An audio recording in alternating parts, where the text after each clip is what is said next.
Shalom saudara-saudara yang dikasihi Tuhan, jumpa kembali di channel YouTube saya. Setelah perdebatan antara Pendeta Ezra Soru dan Ustadz Kainama, yang mana kita ketahui bersama-sama bahwa dalam perdebatan itu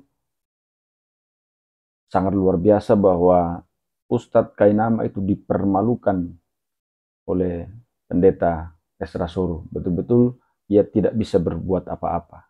Ya. Namun di akhir perdebatan, saudara-saudara, satu lagi Ustadz yang dipermalukan, ya, dia mengajukan pertanyaan kepada Pendeta Ezra Soru, namun ia tidak pernah menyangka bahwa jawaban dari Pendeta Ezra Soru mempermalukan dirinya sendiri. Jadi dalam perdebatan ini ada dua Ustadz sekaligus yang dihajar habis oleh Pendeta Ezra Soru. Tetapi khusus dalam video ini yang dipermalukan adalah Ustadz Edi Praitno. Ya, kita saksikan videonya. Gak percaya ya, soalnya di Injil gak ada, ngarang bebas. An-Nisa 157 Yesus diserupakan itu ada di Injil. Buktinya mana? Saya tanya Bapak Ezra Soru, waktu Yesus bangkit ketemu ibunya, kenal apa enggak? Ibunya kenal apa enggak? Dijawab iya atau tidak saja, nggak usah panjang-panjang. Yang mana yang Bapak maksudkan dengan ibunya? Ibunya di taman, ada orang dipikir itu tukang taman, padahal itu Yesus. Ibunya nggak kenal. Nah, Bapak salah, Pak.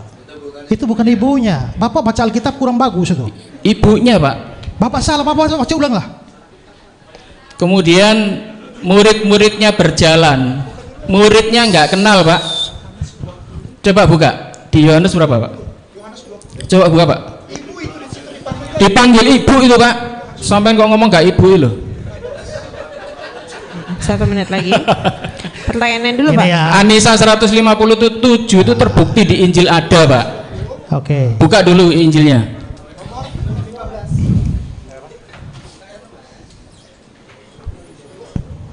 Silakan buktikan. Yohanes 20? Ya. 20:15.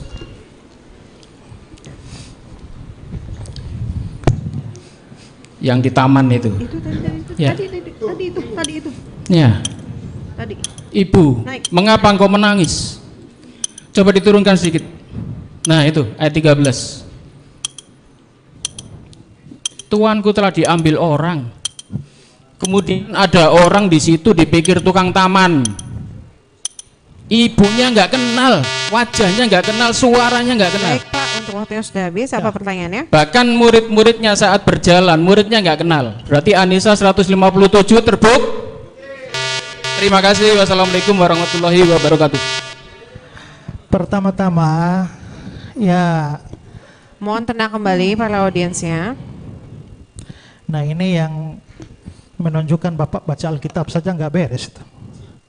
Hanya karena di situ ada nama Maria, lalu kata ibu, lalu Bapak langsung mengartikan itu adalah ibu dalam pengertian mamanya sendiri. Ya, coba lihat ke ayat 1 itu siapa di situ tuh pasti Maria, tapi Maria siapa? Geser ke ayat 1. Pada hari pertama minggu itu, pagi-pagi benar, ketika hari masih gelap, pergilah Maria Magdalena. Bukan Maria ibu Yesus. Maria Magdalena itu siapa? Maria Magdalena itu bukan nama diri atau marga. Maria Magdalena itu artinya Maria dari kampung Magdala. Ya. Nah, nama Maria di Alkitab tuh ada banyak, ya. Ada Maria ibu Yesus, ada Maria saudara Marta dan Lazarus di Lukas pasal 10. Ada Maria istri Klopas yang di Yohanes 19 ayat 25. Lalu ada Maria ibu Yohanes Markus yang di Kisah 12 ayat 12. Lalu ada Maria di Roma 16 ayat 6. Ya, jadi Maria itu ada banyak. Maria Magdalena itu bukan Maria ibu Yesus, tapi itu orang yang ditolong, disembuhkan dari kerasukan, dan dia adalah termasuk kumpulan perempuan yang menjadi pengikut dan pelayan Yesus di dalam pelayanan Coba lihat Lukas pasal 8. Lukas pasal 8. Ayat 1 dan 2. Tidak lama sesudah itu Yesus berjalan berkeliling dari kota ke kota, dari desa ke desa, memberitakan Injil Kerajaan Allah. Ke-12 muridnya bersama-sama dengan dia, dan juga beberapa perempuan yang telah disembuhkan dari roh-roh jahat dan berbagai penyakit, yaitu Maria yang disebut Magdalena yang telah dibebaskan dari 7 roh jahat. Kalau Maria Magdalena ini mamanya Yesus, kapan mamanya Yesus kerasukan 7 roh jahat? Jadi ini bukan problem pada saya, ini problem pada saudara baca Alkitab tidak jelas itu. Nah, sekarang ke Yohanes pasal 20 lagi. Tadi ya, yang dipersoalkan tadi. Ayat berapa tadi beliau persoalkan itu?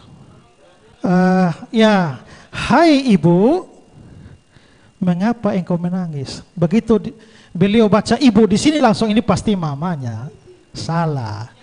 Nah, inilah yang perlu pemahaman bahasa asli. Bahasa asli ibu di situ tuh siapa? Ya, kalau mama itu harusnya dia pakai bahasa Yunani meter.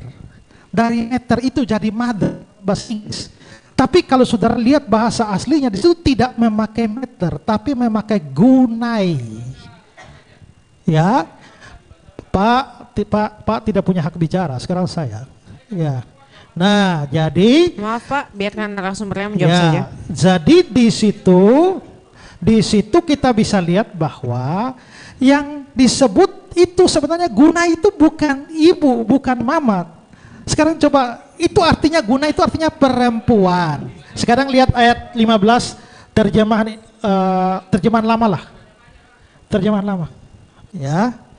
Nah, lihat ayat 15. Maka bertanyalah Yesus kepadanya, hai perempuan, hai perempuan.